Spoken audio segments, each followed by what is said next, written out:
안녕하세요. 가온 I&D 대표 김현성입니다. 지금부터 인테리어 이야기를 시작하겠습니다. 구독과 좋아요를 눌러주세요. 네, 안녕하십니까. 가온 I&D 실장 이상엽입니다. 오늘은 욕실 공간 공사에 대해서 이렇게 이야기하려고 합니다.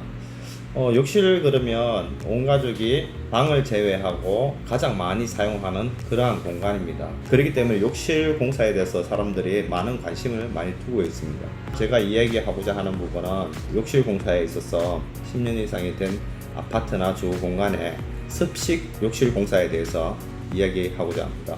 욕실 공사 타입은 건식, UBR 건식하고 습식이 두 가지로 나누겠죠. 오늘은 습식 공사에 대해서 이렇게 이야기하려고 합니다. 첫 번째로 제가 가장 10년 이상 된 아파트에 대해서 주거에 대해서 욕실 공사를 한다 그러면 가장 큰 문제가 방수적인 문제겠죠. 일반적으로 방수를 하게 된다 그러면 오래된 아파트인 경우에 욕실 공사를 하고 난 뒤에 누수 문제로 다시 철거하는 경우가 생깁니다. 그렇기 때문에 10년 정도 이상이 된 아파트나 주거인 경우에는 꼭 방수를 하는 게 안전하지 않나 판단됩니다. 그거에 따라서 방수 공사를 하기 전에 설비 공사, 배관의 위치, 세면대의 위치, 그리고 세면대의 형식 그런 부분을 변경하기 위해서 간단한 배수 설비라든지 급수 설비를 변경하게 됩니다. 방수는 일반적으로 액상 방수를 가장 대표적으로 하게 됩니다. 그런 기초적인 설비 공사나 증기 공사를 끝나고 난 뒤에는 방수를 꼼꼼하게 해주시는 게 이렇게 맞습니다. 그 다음에 이제 타일 공사를 하게 됩니다. 타일의 종류를 본다 그러면 자기질 타일이 있고 무기질 타일이 있고 탑 폴리싱, 포세린, 접합 타일, 유리 타일, 금속 타일 상당한 타일들이 많습니다. 욕실 공사에서 두 번째로 가격이 변동사항이 가장 많은 곳이 어떤 타일을 선택하느냐에 따라 갖고 견적이 좀 달라집니다.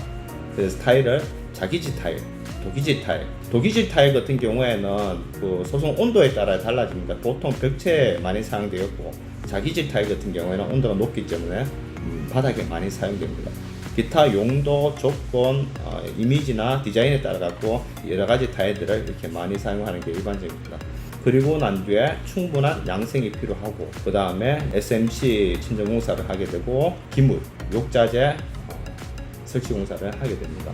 욕자재도 원피스든 투피스든 그리고 욕실장이 매입형이든 슬라이딩이든 단독형이든 샤워 부스를 선택하느냐 샤워 파티션을 선택하느냐 수전이 어떤 형식으로 하느냐 이런 것에 따라 상당히 가격이 많이 달라지니까 그에 따라 견적을 잘 보시면 될 것 같습니다. 욕실 공사에서는 모든 주부님들이나 여러분들이 상당한 궁금증을 많이 가지고 계시는 부분이 가장 대표적인 부분이 타일을 시공하실 때 덧방을 하는 경우 다 철거하고 그냥 하는 경우 그리고 곰팡이 문제 이런 부분들의 관심사가 상당히 많은데 어떻게 보면 저번 시간에 이야기하는 부엌 가구나 욕실 공사 청결 유지에 가장 큰 관점을 둬야 될 부분이기도 합니다.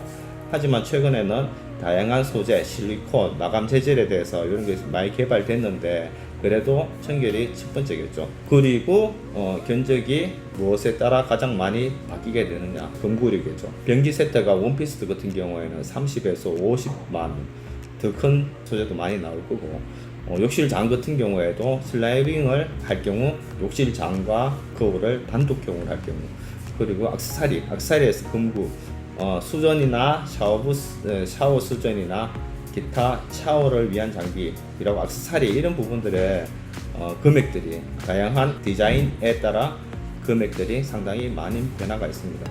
근데 특이한 점은 뭐냐면 평수가 큰 아파트든 평수가 30평대든 욕실의 크기는 어떻게 보면 큰 차이를 많이 두지 않는 경우가 상당히 많습니다. 그래서 보통 30평대 아파트의 기준 욕실 크기의 견적을 본다 그러면 저렴하게 한다 그러면 한 200만원 선에서 할 수 있겠죠. 하지만 여타 타일이라든지 기타 액세서리의 선택에 따라 갖고 그 견적은 상당히 많이 올라갑니다. 욕실 공사 같은 경우에는 모든 사람들이 경험을 많이 해봐갖고 기본적인 상식들은 상당히 많이 가지고 있습니다. 제가 현장에 따라 경험적으로 현장에서 풀어내는 부분도 있지만 감각적으로 풀어내는 부분에 따라 갖고 디자인적 한계는 있지만 마감 자재의 선택에 따라 견적이 조금 달라지고 새롭게 디자인이 또 서게 됩니다. 그런 부분에 궁금한 점이나 이런 부분 있으면 항상 저희 가온 아이디 연락해 주시고 항상 댓글 이렇게 관심 부탁드리겠습니다. 오늘은 간단하지만 어떻게 보면 욕실 같은 경우는 현장을 두고 얘기하는 부분이 상당히 정확할 것이라고 이렇게 판단됩니다. 다음 시간에는 이렇게 현장을 두고 제가 이야기 나누고 싶은데 궁금한 점 있으면 항상 댓글 남겨주시기 바랍니다. 제가 좀 질문 드릴게요. 이번에는 좀 많을 것 같습니다. 네, 그러니까 우리 생활하다 보면 욕실에서 제일 많이 했는데 제가 예전에 자취할 때도 청소 잘 안 하잖아요, 남자들이. 그래서 어떻게 하면 좀 곰팡이가 덜 생기는 시공 방법이나 그런 뭐 타입이라든가 그런 추천 방법이 좀 있을까요? 사실은 기본적으로 청결 유지가 첫 번째라고 판단이 됩니다. 이제 하지만 시공적 전문성 기술자가 필요합니다. 매지와 매지, 그러니까 백색 시멘트로 이루어진 그런 타일과 타일 간격은 타일의 특성에 따라 매지를 조절할 수 있습니다. 그런데 일반적으로 실리콘 마감 처리를 하는 부분에 대해서 관리가 상당히 힘듭니다. 실리콘 부분의 곰팡이. 그럼 어떻게 했습니까? 그런 실리콘 마감 처리가 최소화로 할 수 있는 그런 시공성이 가장 중요합니다. 소위 말해 전문가가 정확하게 시공을 하는 부분이 상당히 중요하겠죠. 최근에 욕실 DIY, Do It Yourself라 그래서 직접 시공하시는 분들이 상당히 많습니다. 첫 번째가 우리 집 욕조를 드러내고 타일로 마감하고 싶다. 그랬을 경우 욕조를 드러내고 비싼 타일을 타일 가게에서 구매하셔서 열심히 시공하게 됩니다. 그러면서 잘 맞지 않는 부분에 대해서 실리콘 코팅을 이게 처리하게 됩니다. 유지 보수 관리가 치밀해야 될 이런 마감재의 실리콘 처리가 딱 맞아 떨어진다 그러면 실리콘 처리가 아주 작게 되겠죠. 그런 부분에 인물 끼고 곰팡이 피는 부분은 아주 최소화될 겁니다. 그러니까 어쩌면 DIY도 좋겠지만 관리가 필요하고 위생적인 부분에는 전문가의 도움이 잠시 필요하지 않을까 이렇게 판단은 됩니다. 네. 제가 그 홈쇼핑에서 한번 줄눈 시공을 사서 해봤는데요. 네. 정말 죽는 줄 알았어요. 다시는 제가 안 해야지. 와, 삐뚤삐뚤하고 힘들고 너무 힘들더라고요. 줄눈트 시공을 한다 그러면 기존에 이제 더러워진 줄눈을 그라인딩 해갖고 조금 깊게 파준 다음에 다시 줄눈을 넣게 됩니다. 그렇기 때문에 전문성을 띄지 않고 한다 그러면 그라인딩을 할 때, 그라인더를 이용할 때 안전적인 부분도 생각해 주셔야 되고, 또 저는 또 그런 이제 위생적인 부분으로 갑자기 생각난 부분인데 욕실 청소를 저도 가끔씩 하게 됩니다. 하면 청소하기 제일 힘든 부분이 변기 뒤쪽에 이제 물 흐름의 부분들이 개선된 아주 깨끗하게 처리된 변기도 나오겠지만 뒷부분에 청소한 부분에 대해서는 한 번쯤은 어떤 방식으로 해야 될까 생각을 좀 해보시고 그쪽 부분에 위생적으로 관리되도록 사용을 잘 해주셔야 될 것으로 이렇게 판단됩니다. 저 그리고 두 번째는 욕실에서 제일 많이 쓰는 게 뚫어뻥이잖아요. 네. 항상 막히고 이제 우리 새로 집 보러 갈 때도 물 잘 나오는가, 그 다음에 화장실 변기 물 잘 내려가는 이거 두 가지를 꼭 살펴보라고 얘기를 많이 하는데 또 난 알아보다 보니까 기존의 S자형 관 말고 직수 바로 내려가는 그런 변기들도 있다 그러더라고요. 그 가격이나 장단점이 있는지 또 제일 많이 걸리는 게 세면대 그 이물질 낀 거 그런 것도 어떤 방법이 있는지.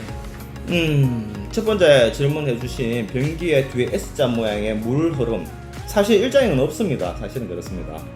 근데 팁을 하나 드리겠습니다. 1년에 한 2번 정도 아파트 같은 경우에는 공동배관을 다 사용하고 있습니다. 공동배관. 욕실에는 밑에 최소한 2군데 정도 소재구가 있습니다. 그 소재구는 어디 있냐 하면 아래층 욕실 천정에 있습니다. 1년에 2번 정도 소재구를 이어보시면 밑에 S트랩처럼 P트랩처럼 이렇게 배수 트랩이 P자 모양으로 꺾여 있습니다. 이 안에 많은 이물질들이 끼어 있습니다.